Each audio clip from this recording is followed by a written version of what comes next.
আমি হ্যান্ডসাম না? Yes, of course I am handsome. আমাকে দেখে সব মেয়েরা জ্ঞান হারিয়ে ফেলে, কিন্তু আমি শুধু তোমার পাইনি। মুঝে প্যার করো, ও ও ও মুঝে প্যার করো, ও মুঝে প্যার করো। আমিন আহমেদ যা লিখে পায়রি তাতে অভিভূত হয়ে যায়। শুধু তাই না, সেগুলোকে সে থিওরি মনে করে এবং ব্যক্তি জীবনে অ্যাপ্লাই করে। বলিস কি? হ্যাঁ, আমি তো খুব চিন্তা করেছি যে আমিন আহমেদের নতুন একটা বই বের হয়েছে। কি প্রথম কবিতা? হ্যাঁ, আর সেটাতে রিলেশনশিপ নিয়ে অদ্ভুত কিছু লেখা আছে যা একেবারে অযৌক্তিক। এখন পায়রি যদি সেগুলোকে থিওরি হিসেবে মেনে নেয় তাহলে তোমার ভালোবাসার মানুষকে তুমি মুক্ত করে দাও। যদি সে ফিরে আসে তাহলে সে তোমার, আর যদি সে না ফিরে আসে তাহলে সে কখনোই তোমার ছিল না। তোমার ভালোবাসার মানুষকে তুমি মুক্ত করে দাও। যদি সে ফিরে আসে তাহলে সে তোমার, আর যদি সে না ফিরে আসে তাহলে সে কখনোই তোমার ছিল না।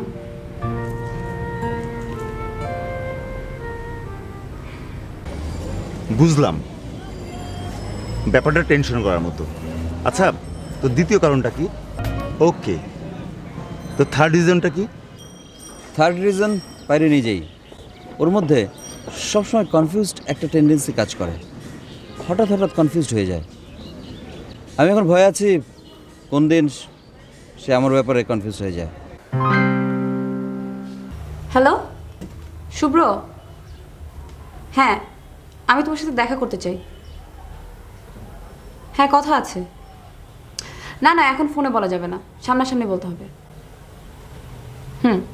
Okay bye.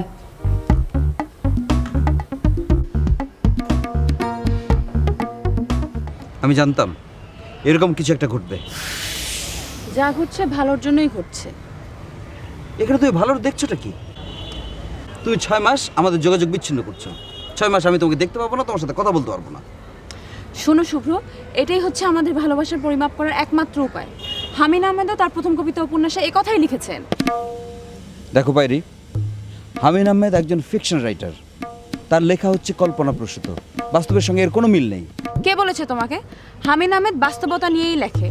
সে মানুষের সাইকোলজিটা খুব ভালো করে বোঝে। তার স্পেশালিটি হচ্ছে জীবন দর্শন আর মানুষের পারস্পরিক সম্পর্ক। সেজন্যই তো সে আমার এত প্রিয় লেখক। পায়রি, পায়রি, তার লেখা তোমার ভালো লাগতেই পারে, লাগবে, কিন্তু তাই বলে সেটাকে ফলো করার কি আছে? ভালো কিছু ফলো করলে তো সমস্যা নেই, তাই না? পায়রি, আমি তোমাকে বিয়ে করার প্ল্যান করছি, আর তুমি সম্পর্ক ছিন্ন করার প্ল্যান করছো। এখানে ভালোর কি আছে তুমি আমাকে বলো। আমি তোমার সাথে সম্পর্ক ছিন্ন করছি না, আমি খালি 6 মাসের জন্য আমাদের যোগাযোগ বিচ্ছিন্ন করছি। দেখো শুভ্র, এই 6 মাসে যদি আমাদের ফিলিং একে অপরের প্রতি সেম থাকে এবং আমরা একে অপরকে অনেক মিস করি, তাহলেই আমরা বুঝবো যে আমাদের ভালোবাসা সত্যি, আর তারপর আমরা বিয়ে করে ফেলবো। না পারি, 6 মাস ওয়েট করার কোনো দরকার নেই। আমি আজ এখনই তোমাকে বলছি আমার ভালোবাসা প্রকৃত, এবং এই ভালোবাসা কখনোই চেঞ্জ হবে না।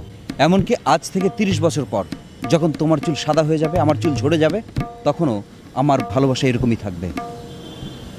I love you until death, I promise.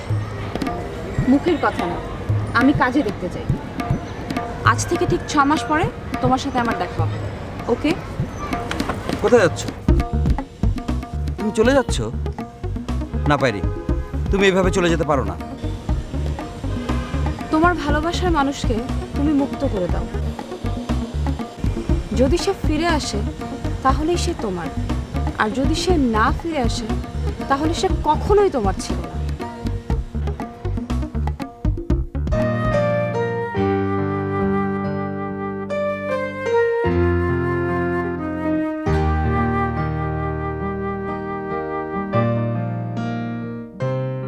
তুই বলেছিলি প্যারিসে সত্যি সত্যি এমন একটি কাহিনী করে বসবে, বুঝতে পারিনি।